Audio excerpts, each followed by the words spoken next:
जय श्री राम। जय श्री राम। सभी लोग लाइक करो, कमेंट करो और करो सब्सक्राइब। कमेंट में लिखो जय श्री राम। रामचरितमानस का मैं नित्य पाठ करती हूँ, आप लोग सुनिएगा और लाइक कमेंट करिएगा। अगर मेरी रामायण आपको अच्छी लगती है तो शेयर भी कीजिएगा। सो तुम जानहु अंतरयामी, पुरवहु मोर मनोरथ स्वामी। ऋषिनि गौरी देखी तहाँ कैसी, मूर्तिमंत तपस्या जैसी। बोले मुनि सुनु शैल कुमारी, करहु कवन कारण तपु भारी। कहीं अवराधौ का तुम चाहु, हम सन सत्य मरम किन कहु। कहत बचन मनु अति सकुचाई, हंसी हूँ सुनी हमारी जड़ताई। मनु हठ परा न सुनई सिखावा, चाहत बारी भर प्रीति उठावा। नारद कहा सत्य सोई जाना, बिनु पंखन हम चाहि उड़ाना। देखहु मुनि अविवेक हमारा, चाहिए सदा शिव ही भरतारा। सो तुम जानहु अंतरयामी, पुरवहु मोर मनोरथ स्वामी। सुनत बचन बिहसे ऋषि गिरि संभव तव देह। नारद कर उपदेश सुनी, कहूँ बसहु किहुगे।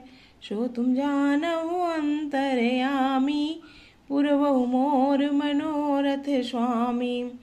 दक्ष सुतन उपदेश न जाई, तिन फिरि भवनु न देखी आई।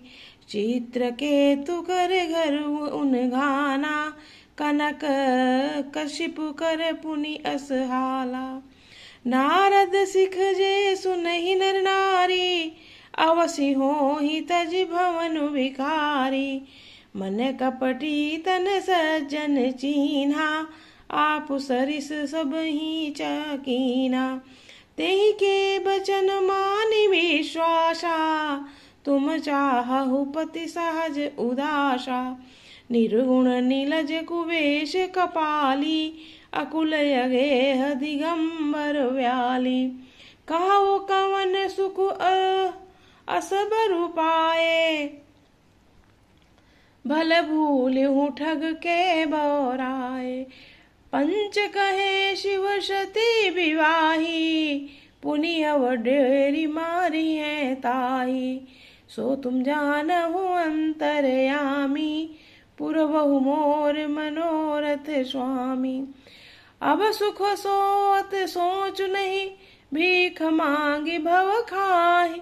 सहज एक के भवनु, कबहु किनारी खटाहि। अजहु मानहु कहा हमारा, हम तुम कहु बरु नीक विचारा। अति सुंदर सुचि सुखद सुशीला, गावहि वेद जासु जस लीला। दूषण रहित सकल गुण राशि, श्रीपति पुर वैकुंठ निवासी। असबरु तुम ही मिलाव भयानी, सुनत बिहस कह बचन भवानी।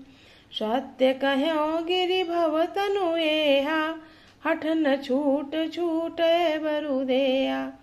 कनकऊ पुनि बयान ते होई, जारऊ सहज न परिहर सोई। नारद बचन न मैं परिहरऊँ, बसहु भवन उजाऊ नहीं डरऊँ। गुरु के बचन प्रीति न जेहि, सपने हु सुगम न सुख सिधि सोही। सो तुम जानहु अंतरयामी, पुरवहु मोर मनोरथ स्वामी। दोहा संख्या 78 और 79 बालकांड रामचरित श्री रामचरितमानस पाठ तुलसीदास जी द्वारा रचित। ऋषियों ने वहां जाकर पार्वती को कैसे देखा, मानो मूर्तिमान तपस्या ही हो। मुनि बोले, हे शैल कुमारी सुनो, तुम किस लिए इतना कठोर तप कर रही हो? तुम किसकी आराधना करती हो और क्या चाहती हो? हमसे अपना सच्चा भेद क्यों नहीं कहती? पार्वती ने कहा, बात कहते मन बहुत सकुचाता है। आप लोग मेरी मूर्खता सुनकर हंसेंगे।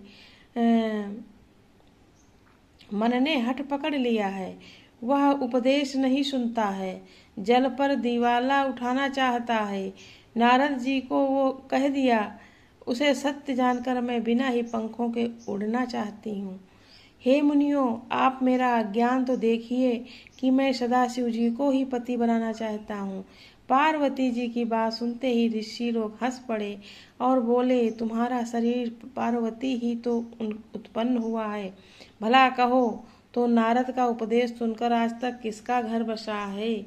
उन्होंने जाकर दक्ष के पुत्रों को उपदेश दिया था, उन्होंने फिर लौटकर घर का मुंह भी नहीं देखा। चित्रकेतु के घर को नारद ही ने तो चौपट किया। फिर यही हाल हिरण्यकश्यप का हुआ। जो स्त्री पुरुष नारद सीख सुनते हैं वे घर बार छोड़कर अवश्य भिखारी हो जाते हैं। उनका मन ही कपटी और शरीर सज्जनों के चिन्ह हैं। वे सभी को अपने समान बनाना चाहते हैं। उनके वचनों पर विश्वास मानकर तुम ऐसा ही पति चाहती हो तो स्वभाव को उदासीन, गुणहीन, निर्लज्ज, बुरे विशेषता, नर कपालों को माला पहनने वाला, कुलहीन, बिना घर बार का नंगा और शरीर पर सांपों का लपेटे रहने वाला, ऐसा कर बर मिलने से कहो तुम्हें क्या सुख होगा। तुम उस ठग नारद के कहने बहकावे में आकर खूब भूली। पहले पंखों के कहने से शिवजी सती से विवाह किया था, परंतु फिर उसे त्याग कर मरवा डाला। अब शिवजी को कोई चिंता नहीं रही, भीख मांग कर खा लेते हैं और सुख से सोते हैं। ऐसे स्वभाव ही अकेले रहने वाले के घर भी भला क्या कभी स्त्रियां टिक सकती हैं? अब भी हमारा कहा मानो, हमने तुम्हारे लिए अच्छा वर विचारा है। वो बहुत ही सुंदर है, पवित्र है, सुखदायक है और सुशील है, जिसका यश और लीला वेद गाते हैं। वह दोषों से रहित, सारे सद्गुणों की राशि, लक्ष्मी का स्वामी और बैकुंठपुरी का रहने वाला है। हम ऐसे वर को लाकर तुमसे मिला देंगे। ये सुनते ही पार्वती जी हंसकर बोली, आपने सत्य ही कहा कि मेरा वो शरीर पर्वत से उत्पन्न हुआ है, इसलिए हठ नहीं छूटेगा। शरीर भले ही छूट जाए, सोना भी पत्थर ही उत्पन्न होता है। वो जलाए जाने पर भी अपने स्वभाव सुरणत्व को नहीं छोड़ता है। अतः मैं नारद जी के वचनों को नहीं छोड़ूंगी, चाहे घर बसे या उजड़े। इसमें मैं नहीं डरती कि जिसको गुरुदेव के वचनों में विश्वास नहीं है, उसको सुख और सिद्धि स्वप्न में भी सुगम नहीं होते हैं। जय श्री राम। रामचरितमानस। ये सप्त ऋषि और माँ पार्वती की तपस्या जब करने गई थी तब का वृत्तांत है। बहुत अच्छा लगा पढ़ करके, आप लोग भी सुनिएगा, लाइक कमेंट कीजिएगा। जय श्री राम। जय जय श्री राम।